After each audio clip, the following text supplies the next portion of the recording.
সাইদ ইবনে আমের আল জুমাহি রাদিয়াল্লাহু তাআলা আনহু ছিলেন এমন এক মহান ব্যক্তি যিনি দুনিয়ার সবকিছু ছেড়ে আখিরাতকে বেছে নিয়েছিলেন।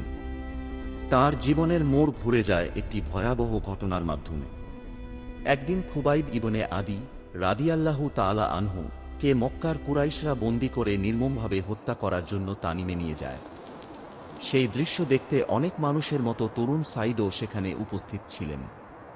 খুবাইব রাদিয়াল্লাহু তাআলা আনহু এর ওপর অমানবিক নির্যাতন চলছিল, কিন্তু অবাক করার বিষয়, তার মুখে কোনো ভয় ছিল না, বরং ছিল ঈমানের দৃঢ়তা।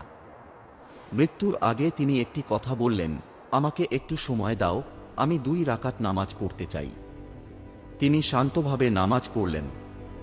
তারপর বললেন, তোমরা যদি না ভাবতে যে আমি মৃত্যু ভয়ে নামাজ লম্বা করছি, তাহলে আরও দীর্ঘ করতাম। এরপর শুরু হলো নির্মম নির্যাতন।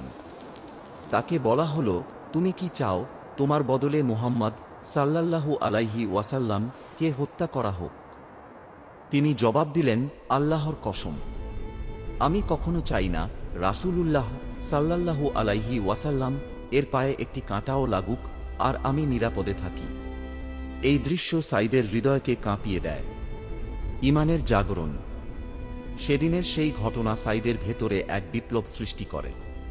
তিনি বুঝতে পারলেন, সত্যিকার ঈমান মানে আল্লাহ ও তাঁর রাসূলকে সবকিছুর উপরে রাখা।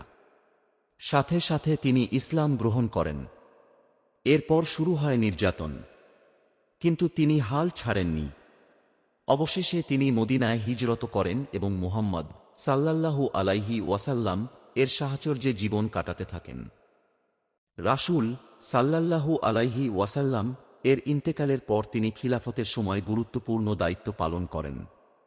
উমর ইবনে খাত্তাব রাদিয়াল্লাহু তাআলা আনহু তাকে হিমসের গভর্নর বানাতে চাইলেন, কিন্তু সাইদ বললেন, আমাকে এই পরীক্ষায় ফেলবেন না। তবুও তাকে দায়িত্ব দেওয়া হয়। গভর্নর হয়েও তার জীবন ছিল অত্যন্ত সাধারণ।